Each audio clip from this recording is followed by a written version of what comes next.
présidentielle, l'interview sur Radio Classique et Public Sénat.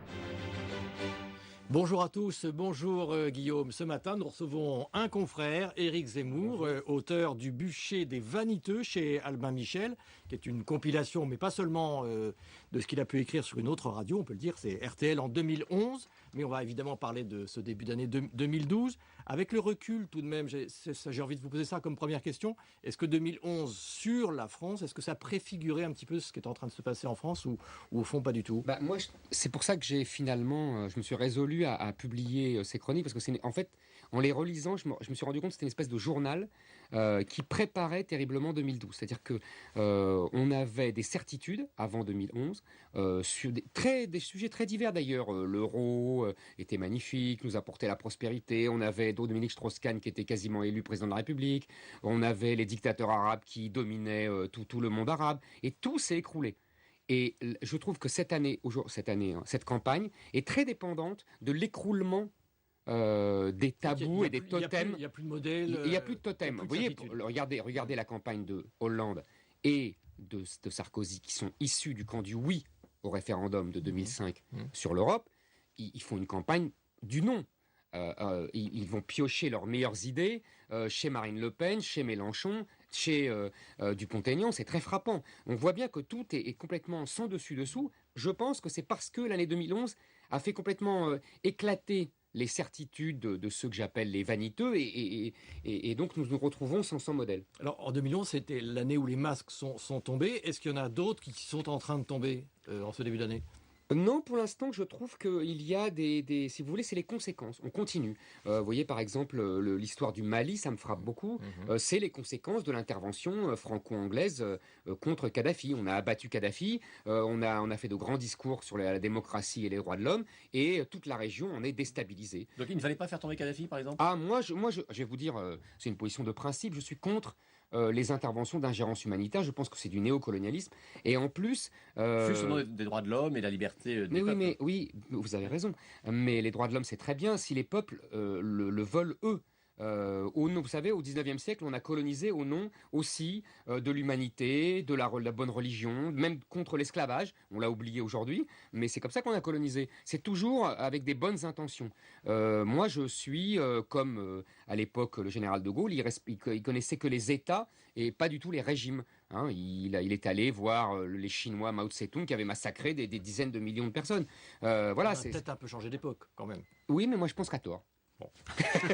Alors, Éric Zemmour, le changement n'est pas forcément en soi un bienfait.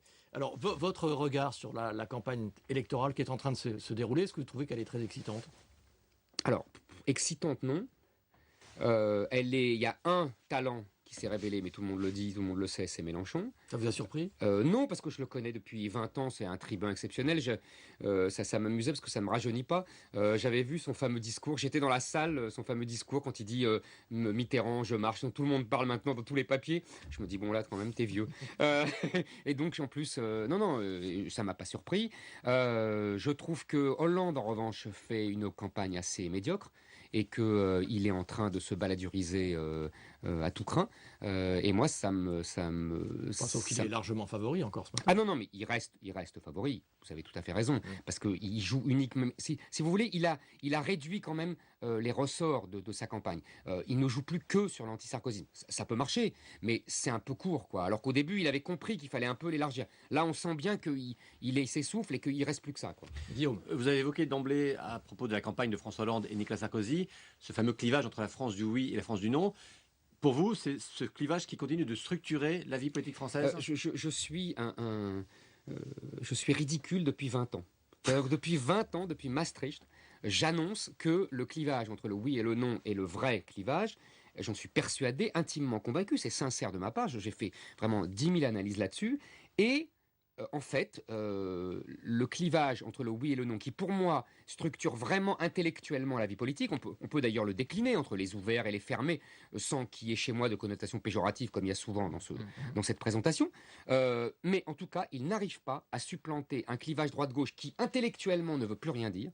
Mais je m'aperçois que dans chaque camp, droite et gauche, les partisans, les gens du oui, arrivent à piller les gens du non, et les gens du non n'arrivent jamais à s'imposer aux gens du oui. Ça a commencé avant Mélenchon et Marine Le Pen. Villiers, c'est le grand Séguin, Pasqua, Jean-Marie Le Pen. À chaque fois, ils étaient vaincus par les Ce sont partisans les hommes du oui qui gagnent, mais pour gagner, ils ont besoin de piquer les idées de ceux du non. En gros, Les c'est ça, gens quoi. du oui font campagne avec les idées du non.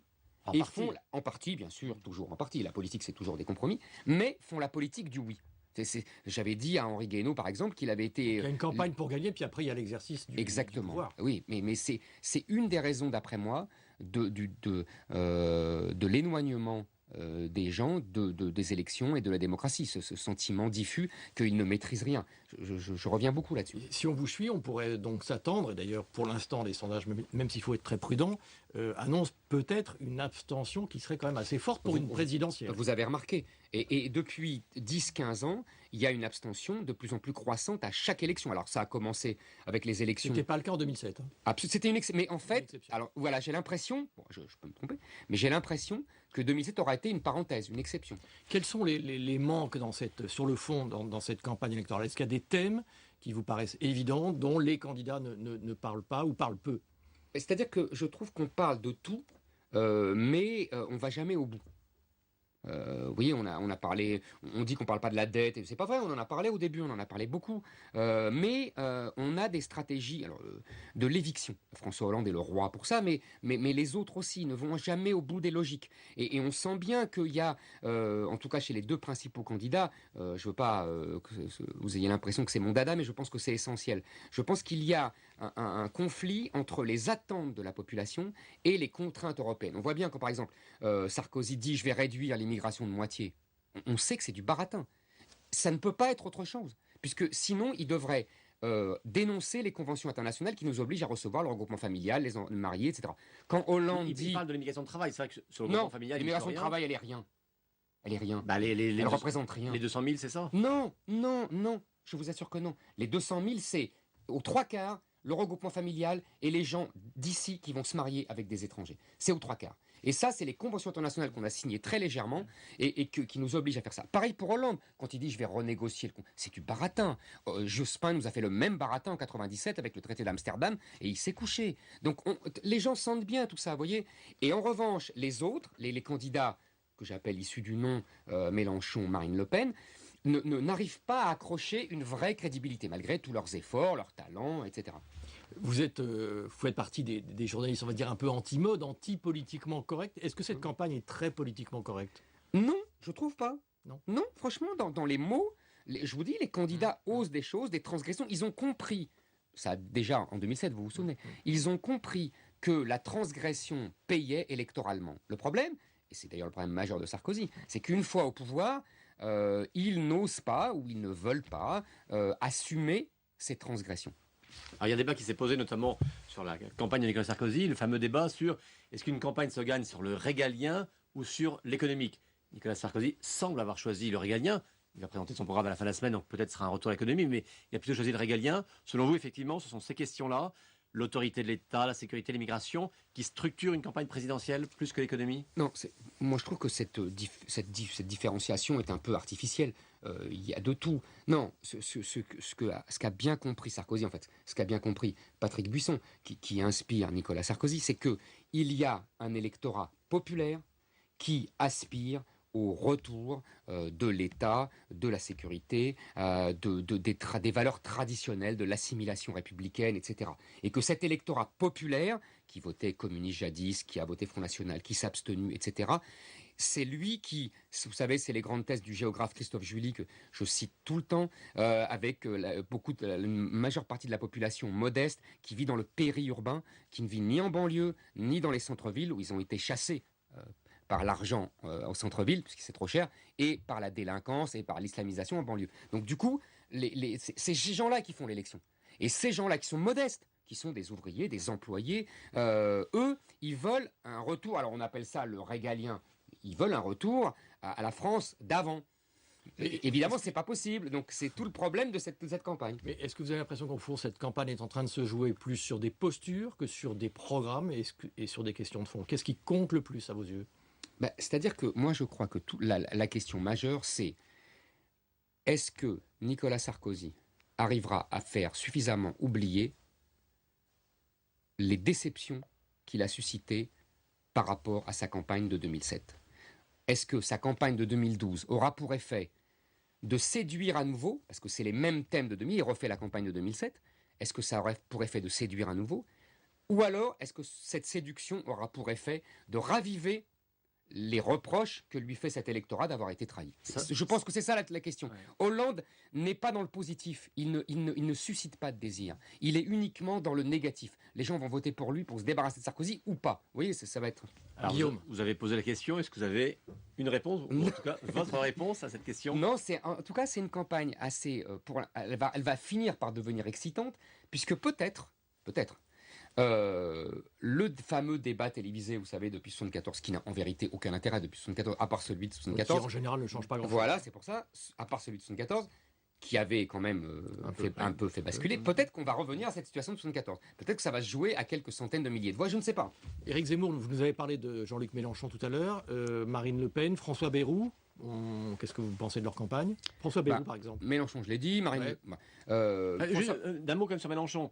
Oui. Vous avez posé le diagnostic. Est-ce qu'il peut continuer à monter ou est-ce qu'il peut y avoir une sorte de bulle Mélenchon qui se dégonfle en fin de campagne? C'est possible. Parce que ce qu'on n'a pas aperçu, c'est que pour l'instant, Mélenchon, en fait, progresse en asséchant toutes les petites candidatures d'extrême gauche. Ça, c'est très frappant. Et y compris Eva Joly même. Ah oui, bien sûr. Mais pour moi, Eva Joly, c'est une candidate d'extrême gauche, puisqu'elle est complètement phagocytée par sa petite équipe d'extrême gauche qui lui a fait faire une campagne d'ailleurs délirante, et elle le paye.